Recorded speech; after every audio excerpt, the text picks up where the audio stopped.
d'or, tour de chauffe. Nos chroniqueurs se déboutonnent sur le vif. Nous prenons le départ et nous partons donc pour le vif du sujet. Dans un instant, on s'intéresse donc à cette séance de recadrage qui a été organisée hier au Palais Mohamed V par le colonel président Mamadi Doumbouya. Là, franchement, ça va pas du côté de la technique. Talibé Barry, bonjour. Bonjour juste et bonjour à tous. Bienvenue. Merci. Bonjour Ibrahima Sour Lincoln Souma. Oui, bonjour Abakar, bonjour à toutes et à tous. Et bonjour au gouvernement guinéen. Abakar, permettez-moi de placer ce petit mot. C'est par rapport à la situation de Kaporaï. Plus de 1500 familles ont été déguerpies. Et jusqu'aujourd'hui, pratiquement, il n'y a aucune lisibilité. Je ne sais pas ce que le ministre Gawal fait, mais on ne peut pas déloger des citoyens et comme ça, sans aucune mesure d'accompagnement. Ouais. Et la dernière fois... Mais la question de leur dédommagement reste sur la table. Oui, mais non, pour le moment, Abakar, ces gens-là, vous savez, dans le temps, un opérateur économique a voulu les reloger du côté de Koya. L'ancien régime s'est opposé. J'ai vu le colonel Doumbouya sur le terrain. Ouais. Mais pendant ce temps, qu'est-ce qu'on fait pour ces familles disloquées? Certains sont morts, d'autres sont dehors, des enfants qui ne vont plus à l'école. Il faut penser à ces populations de Kaporaï et d'Imes. L'État est prêt, l'État semble décidé à aménager la zone pendant que la procédure judiciaire est pendante devant même la Cour de justice de la CEDEAO. C'est surtout cela. C'est assez grave. Ce qui est grave dans ça, on a délogé les citoyens pour peut-être décongestionner l'administration à Kaloum. Mais malheureusement, ce domaine a été vendu aux particuliers. Donc le ministre Ibrahima Kourouma, tout ce qu'il a dit comme argument ne tenait pas. Aujourd'hui, on ne tient pas à ce que ces personnes reviennent sur le terrain. Mais il faut au moins les recaser parce que c'est une injustice qui ne dit pas son nom. L'ancien président, dont le régime a cassé les lieux, s'est opposé, en tout cas à Lansana Conté, en 97, lorsque on a déguerpi ces populations. Bien. Mais le colonel, le monde entier compte sur vous par rapport à ce dossier. Ouais. Pensez à ces familles qui aujourd'hui pratiquement ont tout perdu. Il y a des familles disloquées, Bien dit, franchement, Bakar. C'est que paradoxal, Talibé, c'est que au même moment, on dit que la justice sera la boussole de cette transition, mais on en fait fi et puis on passe à autre chose. Ce qui semble primordial et important aux yeux du gouvernement, c'est l'aménagement du site. Oui, l'aménagement du site, mais comme vous l'avez dit, si les victimes... Il ne faut pas oublier qu'il y a une procédure devant la Cour de justice de la CEDEAO. Justement, qui concerne en partie l'État. Oui, mais si les victimes de Kaporo ont finalement choisi de se rabattre sur la Cour de justice de la CEDEAO, c'est parce que la justice guinéenne s'était défaussée et n'avait pas eu le courage de trancher, comment dirais-je, dans le vif. Dans le vif. Donc aujourd'hui, cette justice peut justement se réapproprier le dossier et essayer de lire le problème à l'endroit pour qu'il y ait des réparations, pour que ces citoyens soient recasés, parce qu'il y a un processus de récupération des domaines de l'État. L'État peut donc décider que ces citoyens, ces milliers de Guinéens sortis de leur maison et qui ont assisté impuissants au démolissement il faut rappeler de ces que maisons, nous parlons de près de 1700 familles. Là. Oui, près de 1700 familles qui ont tout perdu. Certains n'avaient pratiquement pas la possibilité. Ils ont été réduits à rentrer au village et sans même y disposer d'aucune case. Donc ils sont réduits à l'indigence, à la pauvreté. L'État devrait, au nom de la boussole, au nom de cette justice devenue la boussole de cette transition, l'État devrait faire quelque chose pour ces Guinéens, parce que ce ne sont pas justement des gens tombés de nulle part, c'est des citoyens. Ce sont des Guinéens. L'État pas des sous-hommes. L'État les a vus s'y installer et construire au jour le jour leurs habitations. Donc c'est une grosse injustice que le colonel, il aurait tout le mérite de pouvoir trouver une solution à ce problème. Et dire que ces casses, ces démolitions ont coûté la vie à certains compatriotes qui n'ont pas pu donc supporter ces images de démolition de toute une vie, Talibé. Parce que c'est des maisons qui ont été construites au prix de beaucoup de sacrifices. Moi j'en connais des gens qui ont fini par être emportés par la faucheuse tout simplement. Absolument. C'est dommage. Bonjour Mohamed Kaba. Ah oui, bonjour le faiseur de roi, bonjour aux auditeurs, bonjour aux téléspectateurs. Bienvenue. Merci, bonjour Des panneaux, des affiches qui disparaissent. Ah oui, le panneau. à travers la ville. Ah oui, le panneau qui était à l'entrée du pont 8 novembre, ce panneau démagogique qui a été placé par l'Office guinéen de publicité. Enfin, on ne le voit plus parce qu'on ne voyait pas l'importance et l'utilité de ce panneau. Le colonel Mandi Doumbia a installé le CNT. Le colonel était un homme d'honneur. Moi, je pense qu'il faut arrêter avec cette méthode. Magnan Sidibé n'a pas besoin de cela. Il faudrait qu'il fasse, qu'il a des priorités. Il n'a pas besoin de nous servir ces panneaux publicitaires. Il faudrait qu'il se calme. Même si le torchon brûle très sérieusement entre lui et son directeur adjoint Cathy. Ça ne va pas du tout de ce côté. Entre les deux. Entre les deux, ils ont même été convoqués à la présidence. Pour cette situation, je crois qu'ils doivent... Fallait-il s'y attendre ou pas, Lincoln? Parce qu'il faut que tu parles un peu quand même de Mandian. Tu n'as pas donné ta langue au chat, monsieur. Tu donnes ta langue au chat, oui. Attendez. Non, mais bien sûr. Qu'est-ce que vous reprochez à Mandian? Allez-y, Lincoln. On reproche au directeur. Lincoln. Qu'est-ce qui se passe entre lui et son adjoint? Rien ne passe. Non, mais regarde, non, mais je ne suis pas dans les secrets des dieux. Non, attention, Lincoln. Attendez, tu peux pas faire l'étonner ce matin.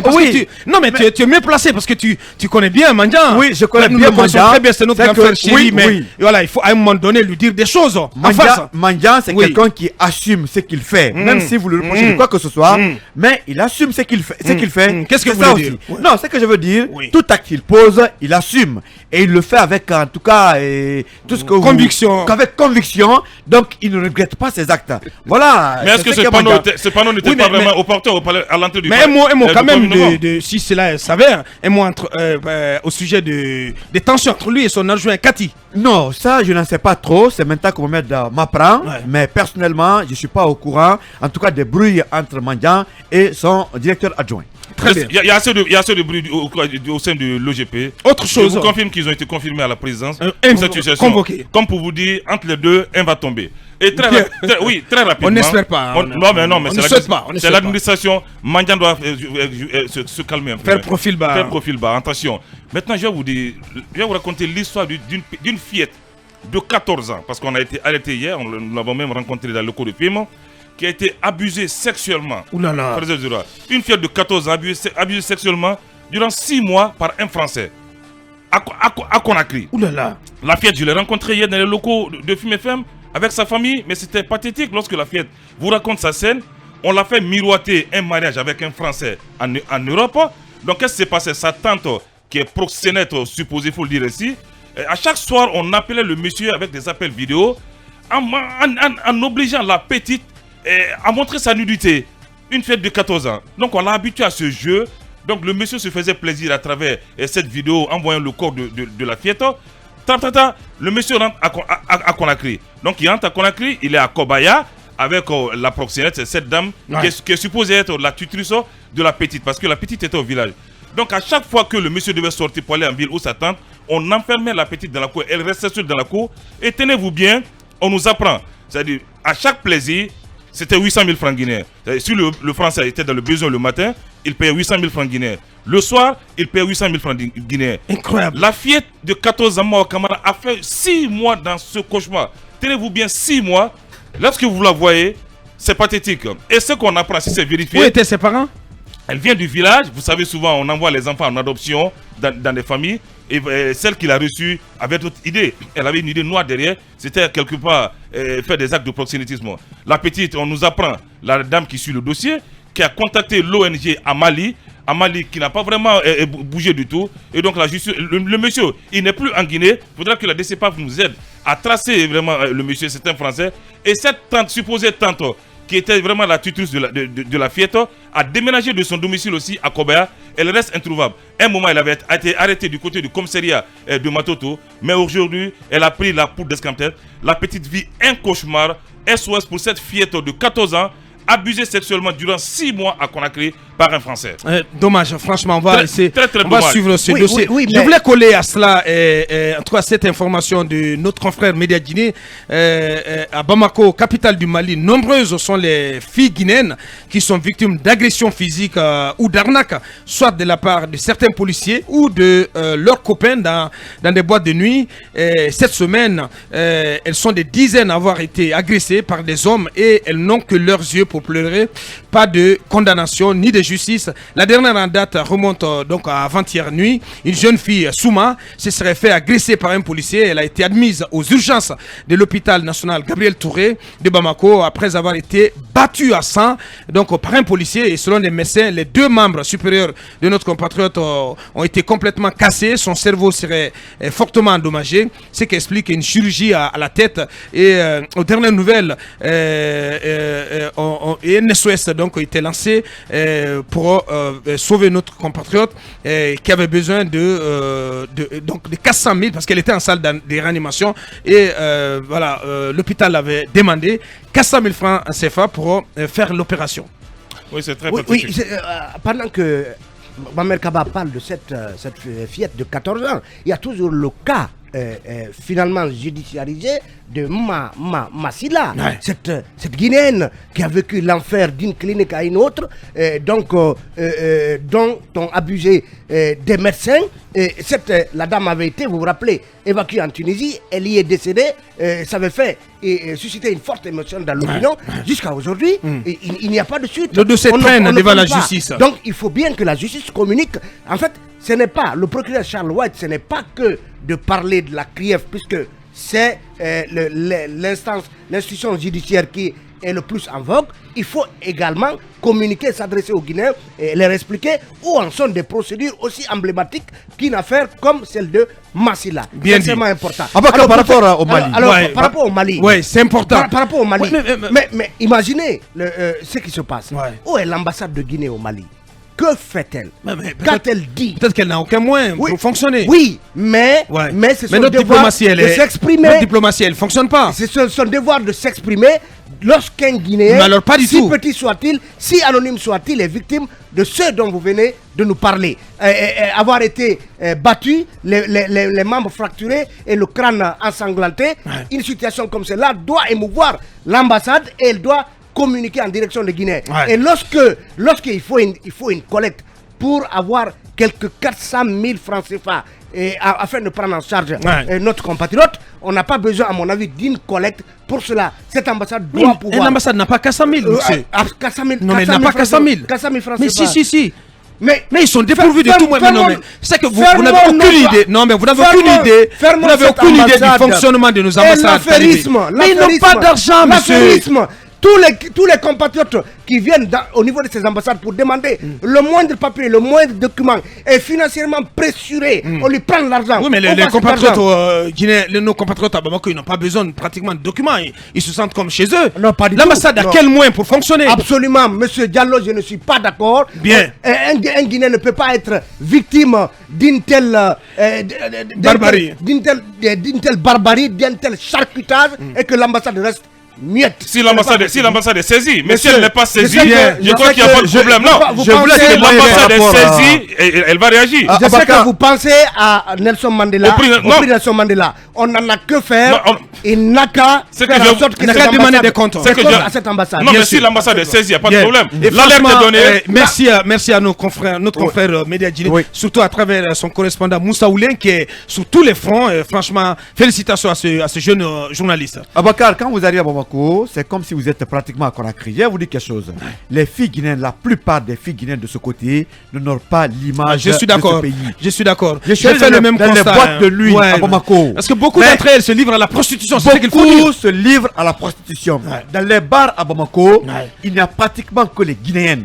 Je C'est sais de dommage. quoi je vous Honnêtement, parle. c'est dommage. Je me suis retrouvé dans des bars où on ne parle que sous-sous, où ces Maliens et autres, en tout cas, font de ces filles des objets. C'est la réalité. C'est pas toutes les filles, hein, C'est dommage. mais la plupart quittent Conakry pour aller se livrer à la prostitution. Honnêtement, Un. c'est dommage. Deuxièmement, Abakar, l'ambassade de la Guinée au Mali ne fonctionne pas. Vous savez, à l'époque, on mettait des militants dans les institutions. Ouais. Ce qui fait d'ailleurs que Ouais. ça ne marche pas entre l'ambassadeur et des Guinéens qui sont de ce côté, qui sont bien organisés. Arrivé à Bamako, vous avez les citoyens guinéens regroupés dans une association. Il y a le Fouta, il y a la Moine, il y a la Forêt, tout le monde. Mais malheureusement, ces organisations fonctionnent mieux que L'ambassade l'ambassade elle-même. qui, quand même, n'est là que pour un parti politique. Une fois de plus encore, demandons aux familles de demander à nos filles qui sont de ce côté de se ressaisir. Sinon, au Mali, les Guinéennes n'ont pas de bon nom, même si Merci. celles qui sont quand même dignes, pratiquement, Abakar a des problèmes. Non, c'est difficile à juste en parler. 30 Bien, secondes. franchement parlant. Non, je corrobore dans la même idée. Juste pour dire qu'à la maison centrale aujourd'hui, les médecins sont incarcérés. Les médecins qui ont extrait de la cocaïne ou de la drogue dans le ventre de cette dame, vous vous rappelez là, donc ces médecins sont à l'attente de leur procès. Bien. Les médecins qui ont circoncis les jeunes enfants jusqu'à ce que morts sont là-bas, les médecins du Massila. Donc on organise rapidement leur procès. Leur procès. Bonjour, Mamadou Ouri Diallo. Bonjour. Bonjour à Bakar, bonjour à nos millions Bienvenue. d'auditeurs. Merci, bonjour à Komodou, bonjour à Nyonso Moridou, bonjour à Koui. Yeah. Permettez-moi justement de revenir sur le feuilleton Bachir Diallo, une fois encore au ministère de la Sécurité. C'est déplorable parce que chaque fois il faut qu'on assiste à un épisode désolant. J'apprends qu'hier il est allé humilier à ciel ouvert Ouais, j'ai vu cette information circuler. et devant ses élèves, le directeur de l'école l'école de police. Dommage. Je crois que le Premier ministre, genre, tu es incapable et tout le reste que vous pouvez imaginer. Et je crois que le Premier ministre Mohamed Beavogui devrait organiser un autre atelier, n'est-ce pas, d'imprégnation de ses ministres des questions comme le leadership, comme le management, comme la pédagogie, parce qu'il faut savoir comment s'adresser à ses collaborateurs, à ses subordonnés, à ses collaborateurs. Ouais. Parce que même à son fils, on doit savoir comment lui parler. Effectivement. Si vous dites à quelqu'un d'organiser une sorte de regroupement, et j'apprends même que c'est la veille qu'il envoie une info comme ça, regrouper les gens parce que je dois venir. Vous venez, il est devant ses élèves et vous le rabrouillez de cette façon. Ouais. Et je pense que si peut-être sa formation, je parle de ce directeur-là, peut-être son éducation n'avait pas pris le dessus, ne l'avait pas maîtrisé, ben, il y a des choses qui se seraient passées de ce côté hier. Ouais. C'est un autre épisode du feuilleton Bachir qui est assez désolant. Je pense qu'il faut changer de façon de faire. Ou sinon, Bachir chaud. Hein. Sinon, je pense qu'évidemment, on peut dire comme cela. Je pense, ou sinon, je pense que Mamadi devrait anticiper une sorte de mini-remaniement parce que là, voilà pourquoi justement il a essayé de les rappeler hier, vous l'avez dit. Et nous en parlerons tout à l'heure. Il y a de quoi justement remonter les bretelles à certains d'entre eux. Non seulement ils ont du mal à retrouver le chemin, mais certains font dans l'arrogance exacerbée. Donc, je pense que c'est désolant et il faut ajouter à cela cette affaire de passeport. Sincèrement, Mamadouri, mais c'est cette même arrogance, voilà, parce qu'il faut pointer du doigt cette gangrène qui avait emporté, moi je vais dire ainsi, la gouvernance d'Alpha Condé. C'était l'arrogance. Et aujourd'hui, plusieurs d'entre eux, les nouveaux venus, les nouveaux maîtres, sont tombés dans le même vice. La tête mais dans c'est très grave. La tête dans le ciel. Il faut redescendre sur terre. Et je termine en signalant autre chose. C'est EDG quand même. Là, je présente mes sincères condoléances à la famille du côté de Koya. Effectivement. Et là aussi, on parlait du cas d'Antoine la dernière fois, mais là, c'est toute une famille qui est allée, qui a disparu complètement. Aucune descendance désormais. Un monsieur qui lui-même est mort, sa femme est morte, ses 2 enfants.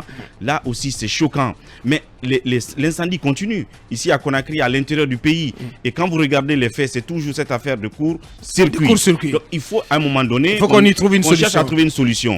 Et le samedi passé, je n'étais pas là, vous avez évoqué le nom de Gentina Corporation, je crois, ou Gentina quelque chose. Gentina Control, qui a été installé ici. À un moment donné, et on a dit que c'était cette entité qui devait expertiser, n'est-ce pas, toute installation électrique. Dans les ménages et partout. Mais ça n'a pas du tout fonctionné. Je pense qu'il faut revoir ces choses-là. Sinon, les gens vont continuer non seulement à perdre des choses, des biens, ou sinon mourir dans les incendies.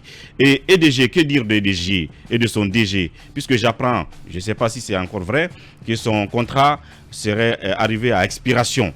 Donc, quid de la suite? Le contrat de Bangali Mati, c'est ce que j'apprends, et de tous les problèmes qu'on a soulevés récemment auxquels on n'a pas encore eu de réponse. Merci. Entre-temps, Antoine qui a failli se faire escroquer par un confrère. Bonjour Akumba. Ah oui. Ça c'est quand même. Je pense qu'on a appris que ça a été finalement réglé. Allez-y. Bonjour Akumba. Bonjour Aboubakar, bonjour à nos chers auditeurs et téléspectateurs. Non mais c'est quand même... On se calme. Je peux te donner 30 secondes encore. Allez-y. Allez-y. D'accord. Alors, sur le centre... Bonjour à Gawal. À Ousmane Gawal? Oui, je parle de votre préfecture. Ousmane Gawal, il y était. Ah oui, à Kounsitel. Bien sûr. Il a dû constater les trous béants.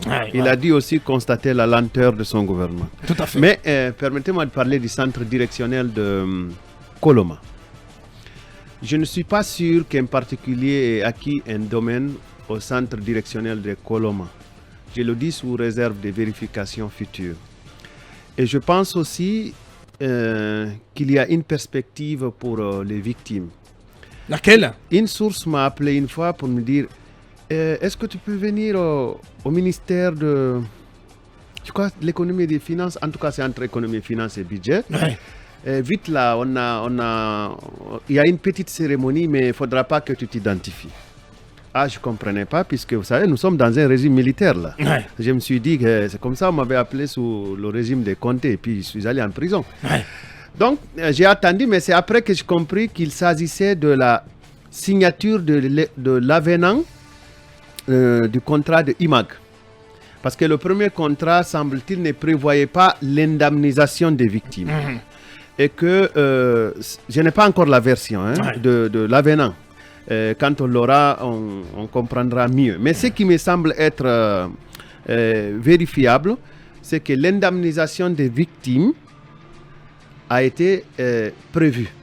Et il y a un mécanisme, semble-t-il, qui pourrait aboutir à leur satisfaction. Mais sauf qu'il y a des petites difficultés. Vous savez que les victimes étaient au départ soutenues par un avocat, mais qui vit à l'étranger, me semble-t-il, qui est parfois difficilement accessible. Mais ceci n'est pas la raison fondamentale de la difficulté. C'est que il me semble, et cela d'après plusieurs sources, que désormais les victimes sont dans deux groupes qui se tiraillent. Vous savez, dès qu'on annonce que de l'argent arrivera, il y a des tiraillements. Et puis, il y a aussi le fait que désormais, d'après ce qu'on m'a dit, l'avenant prévoit le reversement de 7% de revenus issus de la mise en valeur des centres directionnels de Koloma pour financer les logements sociaux, la construction des logements sociaux. Voilà un peu les petits points que je voulais mentionner en appui à ce que Monsieur Lincoln était en train d'avancer. Effectivement, la situation des victimes est une préoccupation nationale pour tous ceux qui n'ont pas une pierre à la place du cœur. Bien. Mais il faut quand même comprendre qu'il est très difficile de faire comprendre à une victime d'attendre. Et il me semble même qu'il y a eu un accord entre les responsables sectoriels et les victimes de ne même pas communiquer sur l'avenant pour l'instant. Là, c'est dommage. Donc, vous voyez un peu, moi c'est pour ça que je m'étais un peu réservé d'évoquer ça. Ce message de Samba So, que vous connaissez, qui est le responsable de la communication du collectif. Merci beaucoup. Nous disposons de documents délivrés par Elhadji Moussa Diakité, ministre de l'urbanisme en 1983 et en 1984 par le capitaine Kefala Kamara. Aujourd'hui, le colonel Doumbouya n'est pas bien informé sur notre dossier. Nous allons tout faire pour le rencontrer.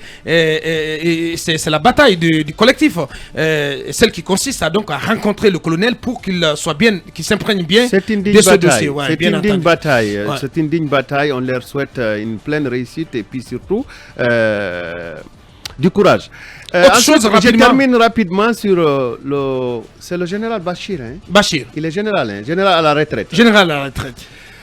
Une fois, j'ai discuté avec un psychologue. Quand je lui disais que je doute fort du tableau de M. Bachir, il m'a dit: je commence à douter de votre tableau vous-même, M. Akoumba. J'ai dit: et pourquoi? Il dit: oui, ça peut démontrer que vous êtes un apprenti psychologue. J'ai dit: et pourquoi? Il dit: avez-vous vu un militaire, un général d'armée normal? Ah, je n'avais pas de réponse. Voilà. Qui a dit ça? Eh bien, un prof. ça me coupe la langue. Non, mais ce ministre, ça me coupe la langue. Il est venu pour régler des comptes. Vous savez, les gens. Il a lâché les baskets. Non, il a lâché les baskets. Acceptez qu'on pose. S'il vous plaît, lâchez les baskets. Les gens abusent. Allez. Les gens abusent de cette affaire de je suis militaire ou je suis policier. Ça n'a absolument rien à voir. Les injections qu'on appelle, je ne sais pas quoi, depuis les années. Tout à fait. Roha, comme on le dit. Allez. On en a cure, comme allez, c'était notre tour de chauffe.